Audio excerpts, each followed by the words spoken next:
कनप्पा बड़े पर्दे पर रिलीज हो चुकी है और फाइनली हमने मूवी देख ली है। थैंक यू, आपका ये उपकार जिंदगी भर याद रहेगा मुझे। इस मूवी की हाइप अच्छी खासी थी, लेकिन किसकी वजह से थी वो सबको पता है। यस, प्रभोस सिर्फ नाम ही काफी है। तो चलिए बताते हैं आपको कि कैसी है movie Kannappa. Let's check it out. उनके भी बड़े बूढ़ों से बड़ा मैं हूँ। Hey everyone, welcome to film B. मैं एकता जानी। विष्णु माचो की pan India movie Kannappa release हो चुकी है। ये एक पौराणिक स्टोरी है। विकिपीडिया पर इसका पूरा इतिहास डिटेल में लिखा हुआ है, जिसमें कनप्पा शिवजी के भक्त कैसे बने, किस हद तक बने, ये सब कुछ डिस्क्राइब किया गया है। 3 घंटे और 3 मिनट की है ये मूवी, जिसमें ये जो मेन कंटेंट है ना कि कनप्पा शिवजी के भक्त कैसे बने, वो सेकंड हाफ के लास्ट 25 मिनट में देखने को मिलेगा। ये एक ऐसी पौराणिक कथा है जिसके बारे में ना लोगों को बहुत ही कम पता है, और इसी कथा को इस मूवी में इनहेंस करके दिखाया गया है। स्टार कास्ट की जैसे भरमार लगी है इस मूवी में। विष्णु माचू, अक्कीपाजी, प्रभास, काजल अग्रवाल, मोहन बाबू वगैरह वगैरह। लेकिन ये तो सबको पता है कि इस मूवी की हाइप ना सिर्फ और सिर्फ इस इंसान की वजह से है। जी हाँ, प्रभास, जो मूवी के सेकंड हाफ में आते हैं, वो भी सिर्फ 15 मिनट के लिए। अब देखिए, मूवी है 3 घंटे प्लस की।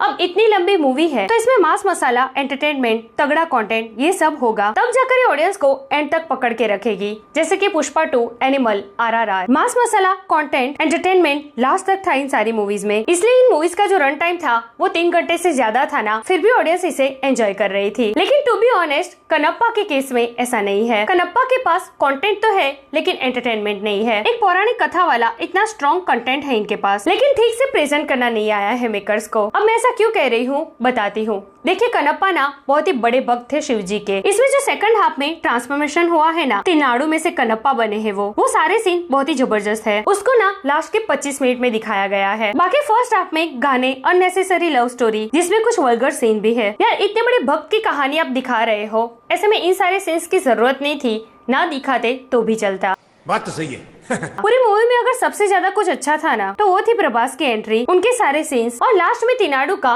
कनप्पा में ट्रांसफॉर्मेशन। VFX भी काफी पुअर लगे। कई सीन्स में ना सब कुछ नकली लग रहा था। इन शॉर्ट, कंटेंट तो इनके पास बहुत अच्छा था, लेकिन जिस तरीके की प्रेजेंटेशन होनी चाहिए थी ना, वो नहीं लगी। बाकी जिस तरीके से इन लोगों ने प्रभास के नाम से इस मूवी की हाइप बनाई है ना, उसका अच्छा खासा फायदा तो मिलेगा मेकर्स को। प्रभास के लिए लोग ये मूवी देखने जाएंगे ही जाएंगे। लेकिन मुझे ऐसा लगता है कि जिस तरीके की स्लो प्रेजेंटेशन है ना इन लोगों की, प्रभास के जाने के बाद ऑडियंस भी शायद चली ही जाएगी। क्या बात कर रहे हैं? क्योंकि टू बी ऑनेस्ट, प्रभास की एंट्री, उनके सारे सीन और क्लाइमैक्स के 25 मिनट के अलावा ना इस मूवी में ऐसा कुछ भी नहीं है। ऐसा कोई कंटेंट नहीं है जो पब्लिक को 3 घंटे 3 मिनट तक पकड़ के रखे। तू समझा ना? जी। चल। सो यार, दिस इज टुडेस वीडियो। वैसे आपने ये मूवी देखी या नहीं देखी, तो आपको कैसी लगी? प्रभास की एंट्री और उनके सारे सीन्स आपको कैसे लगे? कमेंट करके मुझे जरूर बताइए। इस अपडेट के लिए हमारे चैनल को प्लीज सब्सक्राइब कीजिए। मैं मिलूंगी आपसे अगले वीडियो में एक नए रिव्यू के साथ। तब तक प्लीज आपका बहुत ख्याल रखिएगा। जय Hind. And all the people you see on the poster over here, let it be Mr. Mohan Babu or Mr. Mohan Lal or Prabhas, they all have what others don't have, is a undying spirit of never giving up. And that's what I learned, and everybody fell in place, and most of them in this movie acted because of the love and respect they had for my father. And I have to be grateful for Mr. Mohan Lal, who's a legend on his own right, and Prabhas, my brother. You know, he didn't even think twice. You know, I had to just, he said, father came and asked me.